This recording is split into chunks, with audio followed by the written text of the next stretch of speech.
नमस्कार, मैं श्रीमती स्मृति संदेश वावेकर और मैंने डिजाइन किया है यह खेल माय फ्रेंड ज्योमेट्री। इस खेल को मैंने महाराष्ट्र स्टेट बोर्ड की कक्षा 6ठी की गणित की पुस्तक को आधार मानकर तैयार किया है।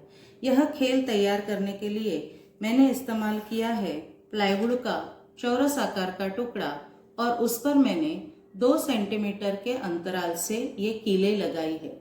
कक्षा 6ठी की पुस्तक में आई बिंदु, रेखा, कोण, त्रिकोण, चौकोन इन संकल्पनाओं को स्पष्ट और दृढ़ करने का प्रयास मैंने इस खेल द्वारा किया है। यह खेल 4 खिलाड़ी 2 प्रकार से खेल सकते हैं। जैसे पहला है पहचान कोण। इसमें बनी हुई आकृतियों को छात्रों को पहचानना है और अपनी नोटबुक में गणित की भाषा में उसका नाम लिखना है। दूसरा है हम तो पूछेंगे। इसमें छात्र अपने सहपाठियों को इन संकल्पनाओं के आधार पर अलग अलग प्रश्न पूछेंगे, जैसे इस कोण को नापिए। दूसरा, इस आयत का क्षेत्रफल बताइए।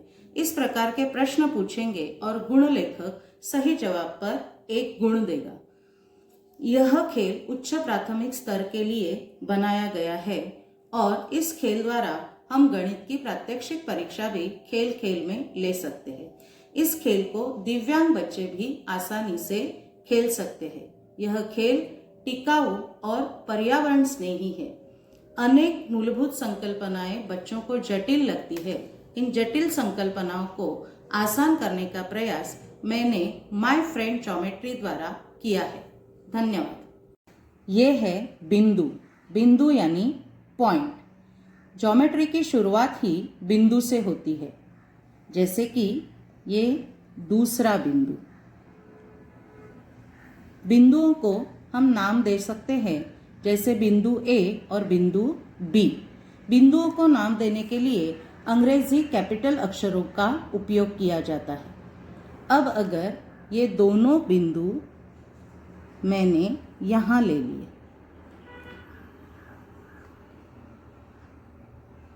और इन दोनों बिंदुओं को एक सीधी रेखा में जोड़ दिया तो हमें मिलती है रेखा।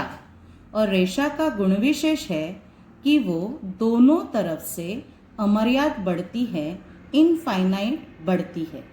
रेखा अमर्याद बढ़ती है यह दिखाने के लिए हम उपयोग में लाते हैं ये एरो हेड्स यानी बाण के चिन्ह। इन चिन्हों का अर्थ ही है वह आकृति उस दिशा में अमर्याद बढ़ती है।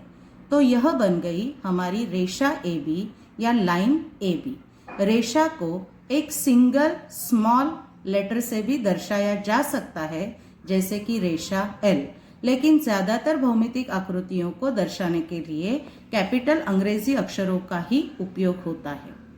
अब इस रेखा का एक खंड बन गया बिंदु ए और बी से दर्शाया गया यह हिस्सा, यानी इस रेखा का ये खंड बन गया रेखा खंड ए बी। यह इस रेखा का एक भाग, एक सेगमेंट होने के कारण इसे कहते हैं रेखा खंड या सेगमेंट, और इसे दर्शाया जाता है रेखा खंड ए बी या सेगमेंट ए बी इस तरह लिखकर। और इन दोनों बिंदुओं को कहा जाता है एंड पॉइंट या अंत्य बिंदु। अब मैं इस पॉइंट को हटा देती हूँ और यहाँ लगा दिया मैंने यह एरो हेड। अब यह बन गया किरण। किरण एक पॉइंट से आरंभ होता है। इस आरंभ होने वाले पॉइंट को हम कहते हैं ओरिजिन या आरंभ बिंदु। यहाँ पर ए आरंभ बिंदु या ओरिजिन है और बी की तरफ यह किरण इनफाइनाइट यानी अमर्याद बढ़ता है, इसलिए बी की तरफ हमने यह एरो हेड लगाया है। तो इस तरह से बन गया यह किरण ए बी। अब हम देखेंगे इसे कैसे लिखा जाता है। Point A B, line A B, segment A B, ray A B.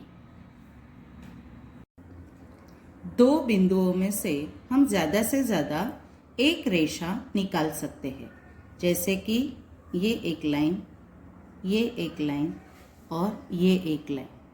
अगर 3 या 3 से ज़्यादा पॉइंट्स एक ही लाइन पर स्थित है तो उन पॉइंट्स को हम कहते हैं कोलिनियर पॉइंट्स, जैसे कि ये। अगर पॉइंट्स एक रेखा पर स्थित नहीं हैं तो हम उन्हें कहते हैं नॉन कोलिनियर पॉइंट्स। एक बिंदु से हम कई सारी रेखाएं निकाल सकते हैं।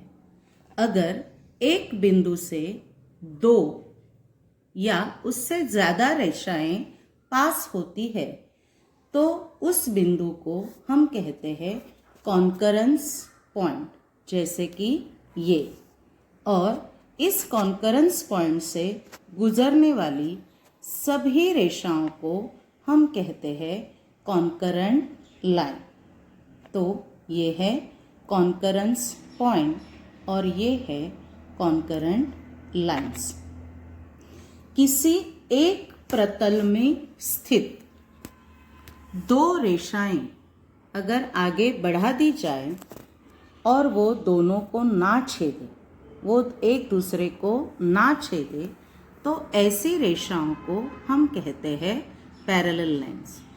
एक समान प्रतल में स्थित एक दूसरे को ना छेदने वाली रेखाओं को हम कहते हैं पैरेलल लाइंस, जैसे कि ये। लेकिन एक ही प्रतल में स्थित 2 रेखाएं अगर एक दूसरे को इंटरसेक्ट करती है तो उन रेखाओं को हम कहते हैं इंटरसेक्टिंग लाइंस। और वो रेखाएं जिस पॉइंट में इंटरसेक्ट करती है उस पॉइंट को हम कहते हैं इंटरसेक्टिंग पॉइंट, जैसे कि ये। इस खेल का उपयोग हम पढ़ाने के लिए कर सकते हैं।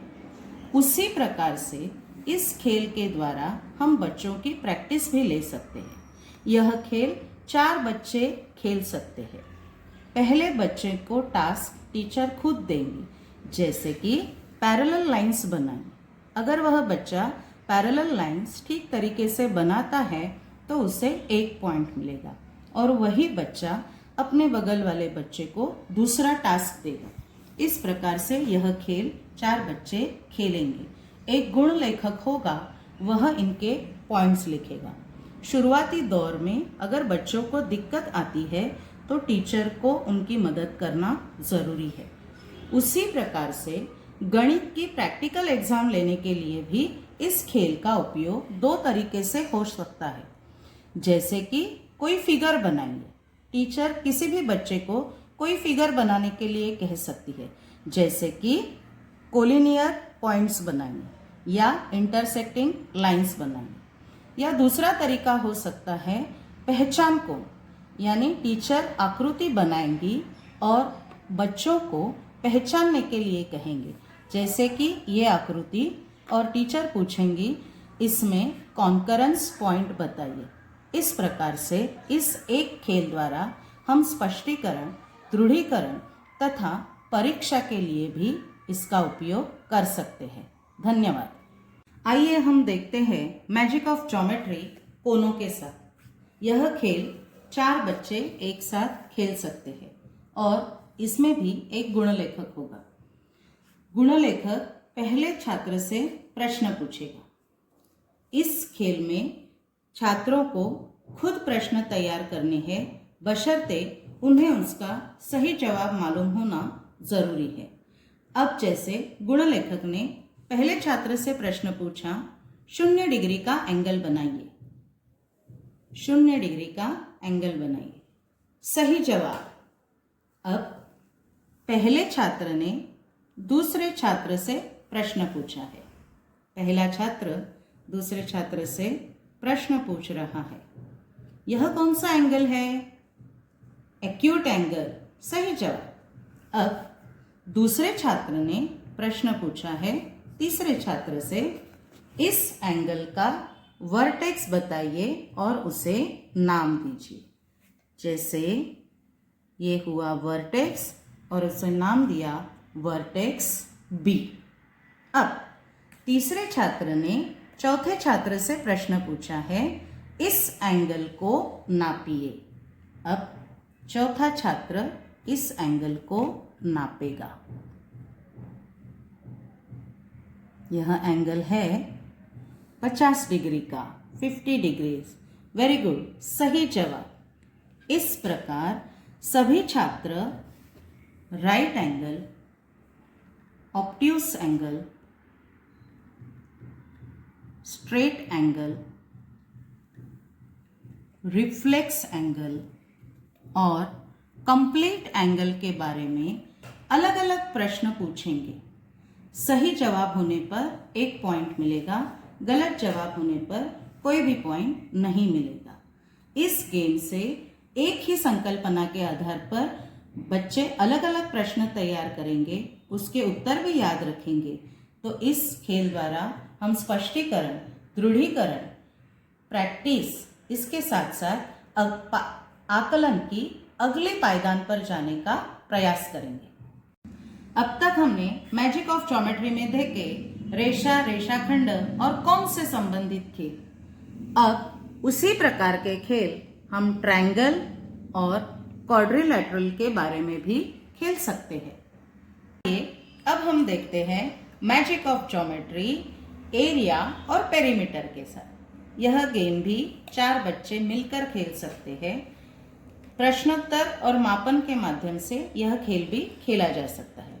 जैसे अगर हम इस तरह के प्रश्न पूछ सकते हैं, जैसे यह आकृति कौन सी है, तो ये आकृति रेक्टेंगल की है, इसे नाम दीजिए।